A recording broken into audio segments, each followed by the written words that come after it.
News every 15 minutes, weather every 10, and sports twice an hour. Newstalk, KGVO, AM 1290 and 101.5 FM. You're listening to Montana Morning with Peter Christian. The nephew of Senator Jon Tester has been brutally murdered near Spokane, Washington.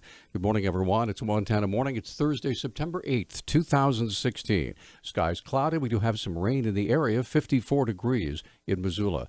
Our newscast this morning, sponsored by Dig It Excavating, bringing 30 years of excavation excellence to every job. For all your excavation needs, call 214-4292. Before we get to our top story, this was just in moments ago. KGVO News received an unofficial report of a one-vehicle rollover crash on I-90 near Clinton. It occurred at about 4:30 this morning. The caller said 4 people were ejected from the vehicle. There may be at least one fatality. The Montana Highway Patrol is on the scene. Some parts of the highway may be blocked while emergency vehicles are responding. You're asked to please slow down and use caution in that area. Now to our top story. The nephew of Montana Senator Jon Tester was brutally murdered in his home early Tuesday morning in a rural area near Spangle, Washington. That's in Spokane County. KHQ television reporter Haley Gunther provides details. The victim, 35-year-old Bob Tester's young daughter, she's just 8 years old, was home at the time of this brutal homicide. According to court documents, the little girl said she was in bed, and the presumed killer approached her and told her to stay in bed because he said he was, quote, going to kill her dad. Gunther revealed other aspects of the crime discovered by Spokane County deputies. The suspected killer had a sword and a knife.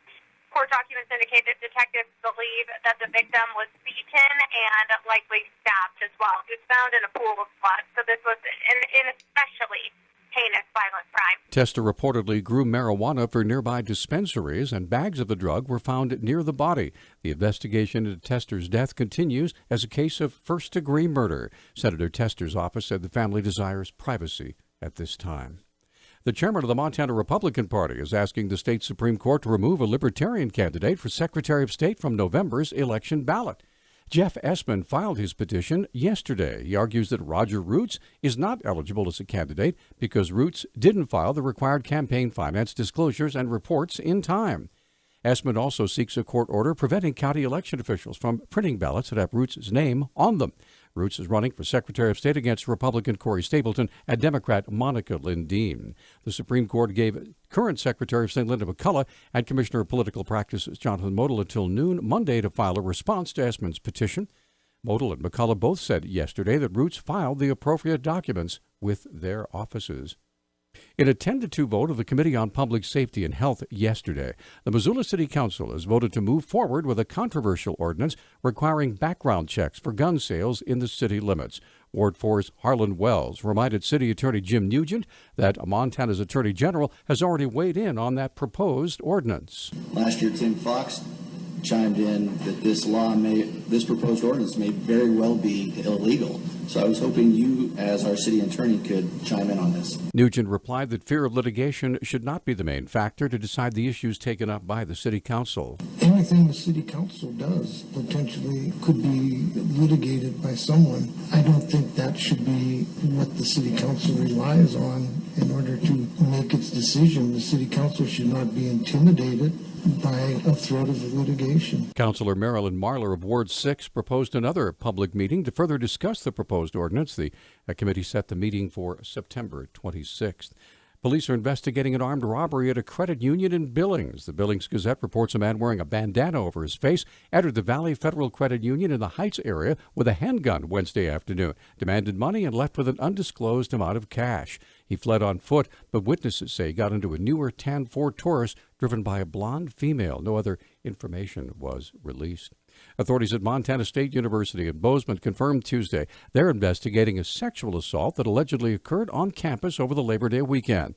Spokesman Tracy Ellig said the report came in last Friday. Mid-morning Friday, we had a report that there had been a sexual assault that had occurred sometime between 12:30 a.m. and 1:15 a.m. on Friday, September 2nd. We identified a suspect. That suspect has been in for questioning.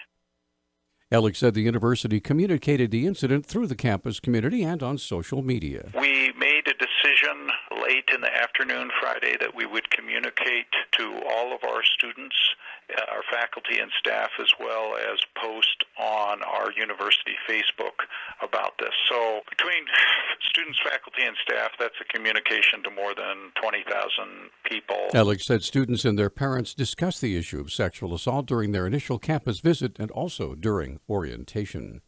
Struggles in the energy industry have contributed to Montana taking in less revenue than budget writers had anticipated over the last year. That's made the state's economic health a campaign issue in this year's election. Republican gubernatorial candidate Greg Gianforte says at campaign stops, his opponent, Democratic incumbent Steve Bullock, has led the state to steep revenue declines. Bullock Budget Director Dan Villas said the governor has managed the fiscal volatility well and that some revenue sources have been picking up recently. Legislative fiscal analysts told the committee Wednesday the state's rainy day fund stood at $255 million at the beginning of July. They say it could drop below $120 million by mid-2017. Villa said the fund is healthy and the analyst's forecast is, quote, incomplete, end quote. Montana Governor Steve Bullock did appear at the new site of the Missoula College yesterday to tout the state's growing economy and its partnerships to grow local and regional businesses. Montana really is a state built by the hands of workers, and that's all the way from the farmers and ranchers on the High Line, oil and gas in eastern Montana, to the teachers, the nurses, the professionals, the educators, all across our state.